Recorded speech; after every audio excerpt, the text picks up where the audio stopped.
Une minute de silence national sera observée le lundi 25 janvier 2016 en hommage aux victimes des attentats terroristes au Burkina.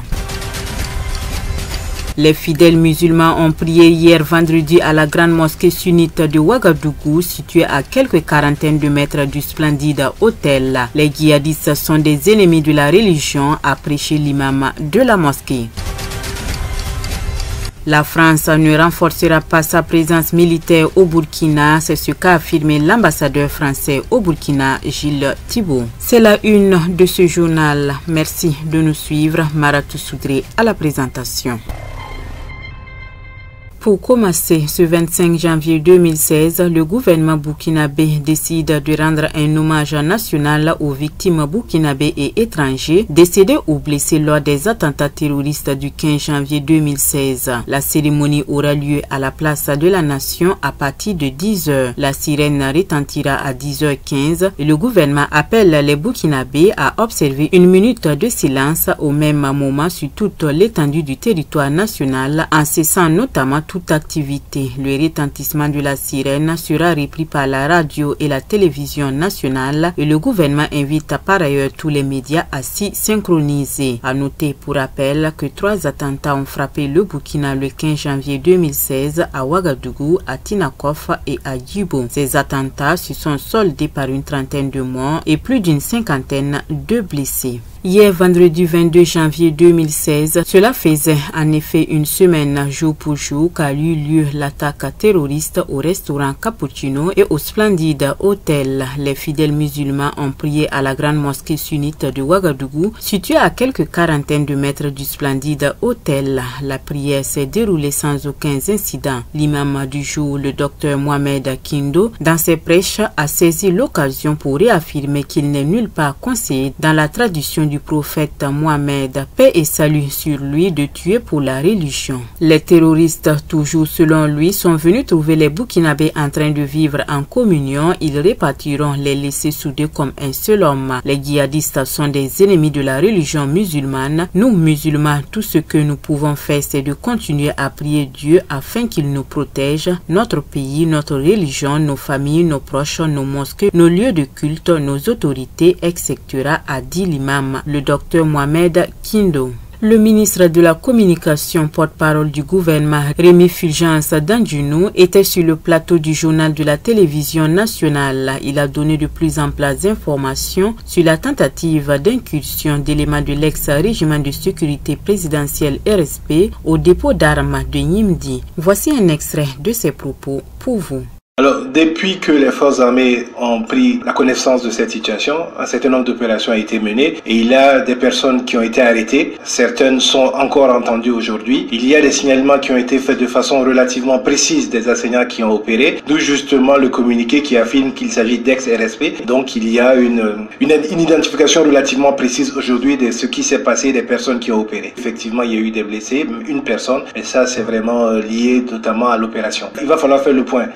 Exactement pour savoir quelles sont les armes qui ont pu être prises. Mais à cet instant-là, je pense que cette question-là, on ne peut pas la répondre de façon précise. Je rappelle que tout un ensemble de ratissage est fait par les forces armées nationales, depuis Yimbi jusqu'à Yagma, et pour éviter et rechercher tout ce qui peut avoir été entreposé, caché ou toute personne suspecte. L'ensemble du territoire également est quadrillé et des recherches sont lancées puisqu'un certain nombre d'identifications ont été faites. Donc moi, je voudrais appeler les populations à rester vigilantes. On est dans une situation où notre démocratie, ce que nous avons difficilement acquis avec les insurrections d'octobre 2014, avec notre opposition au push, avec les élections qu'on a connues, notre démocratie est en train d'être attaquée par différentes personnes. Donc nous devons rester vigilants.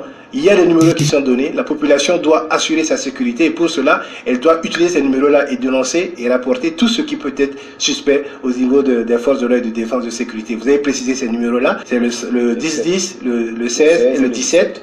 La situation que vit le Burkina Faso a été au centre d'une rencontre entre le président de l'Assemblée nationale du Burkina, Salif Diallo, et l'ambassadeur de la France au Burkina, Gilles Thibault, ce vendredi 22 janvier 2016. À la suite des attentats de Ouagadougou le 15 janvier dernier, la France a envoyé des équipes de policiers, de gendarmes et de spécialistes de l'antiterrorisme qui travaillent aux côtés de leurs homologues burkinabés, a informé Gilles Thibault, ambassadeur de la France au Burkina. Mais parallèlement à l'enquête en cours, il préconise de se projeter dans le futur et rassure que la coopération de la France avec le Burkina va continuer, surtout dans le domaine de la sécurité et de la défense et aussi dans les autres domaines. À la question de savoir si la France va renforcer sa présence militaire au Burkina, Gilles Thibault répond par la négative. Nous l'écoutons au micro de Yannick Sawadougou. Non, parce que le Burkina Faso a des forces de défense et de sécurité de qualité, mais qui demandent évidemment à voir leurs compétences s'améliorer, s'adapter à une nouvelle force de menace.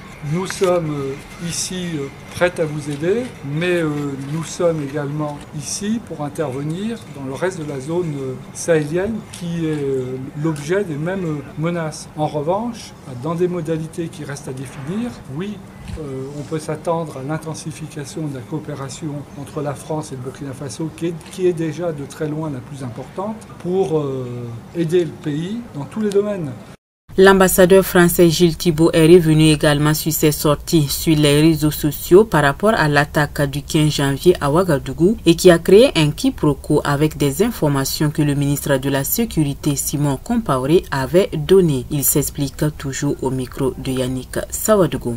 Alors, il n'y a jamais eu de contradiction. Il y a une situation à chaud d'événements que vous avez vécu, que les Burkinabés ont vécu. Et dans l'action, on donne des informations à un moment. J'ai dit, pour aller au cœur de la polémique qui n'a aucune raison d'exister, parce que je vous rappelle que des hommes et des femmes ont perdu leur vie et que des hommes et des femmes sont intervenus pour les sauver. Et les Français, notamment, étaient engagés en première ligne. Mais il y a eu des informations que j'avais, et j'ai arrêté une polémique qui prenait sur les réseaux sociaux et dans les médias, qui était celle liée au sexe des personnes qui avaient été tuées. Au moment où je l'ai fait, j'ai essayé d'avoir le ministre d'État pour le lui dire. Il était évidemment complètement dans l'action et sur la brèche, même si on s'est parlé 20 fois dans la nuit. Et j'ai juste dit, attention, ce sont 3 hommes qui ont été abattus. Et j'ai apporté une précision que les autorités burkinabées connaissaient comme moi, puisqu'on les avait échangés ensemble. Il y a eu un quiproquo dans les reprises qui ont été faites. Le président,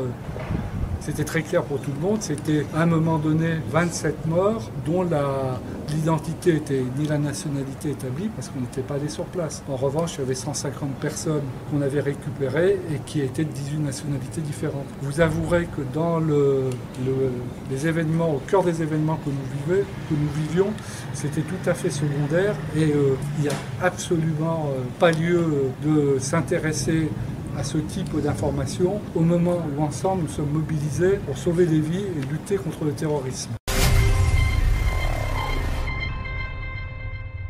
La suite de ce journal. Dans un communiqué, le ministre d'État, ministre de l'administration territoriale, de la décentralisation et de la sécurité intérieure, convie les représentants des partis politiques dans une rencontre relative à l'organisation des élections municipales de 2016. Cette rencontre se tiendra, selon le communiqué, le mardi 26 janvier 2016 à partir de 16h dans la salle des délibérations de l'hôtel de ville de Ouagadougou. Pour rappel, la date de ces élections municipales avaient été fixées pour le 31 janvier 2016 avant d'être reportées à une échéance non encore communiquée. À Bobo-Dioulasso, un train a déraillé dans la soirée du jeudi 21 janvier 2016 sur l'axe menant à la Société nationale d'électricité du Burkina, Sonabel. La police spéciale de la Citaraï a bloqué les voies afin de sécuriser les lieux. Sur place, on pouvait voir 2 wagons renversés, notamment des wagons de marchandises.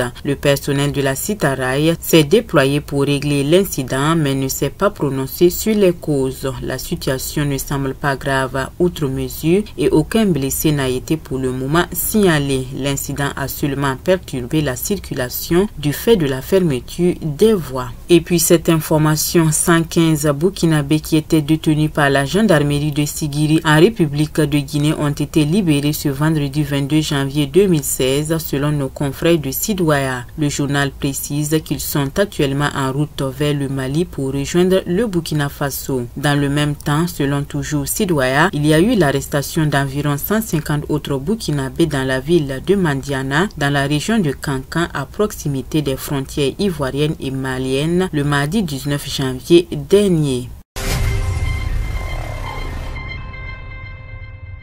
Ouvrons à présent la page sport de ce journal. L'international burkinabé Bertrand Traoré a marqué son accord pour rejoindre l'Olympique de Marseille pour un prêt de 6 mois. Le petit frère de Alain Traoré aurait annoncé à ses dirigeants qu'il préférait Marseille qu'Everton dans le championnat anglais ou encore l'Ajax d'Amsterdam. Bertrand Traoré, âgé de 20 ans, qui espérait s'imposer à Chelsea, n'a bénéficié que d'une apparition en Première Ligue cette saison. Un prêt qui devrait permettre aux natifs de Bobo Dioulasso de gagner du temps de jeu. Dans le Faso Foot, Daouda Nabi, capitaine de l'AS Fagnénénga, après les difficultés rencontrées par le club en début de saison, appelle les supporters à la compréhension et au fair play.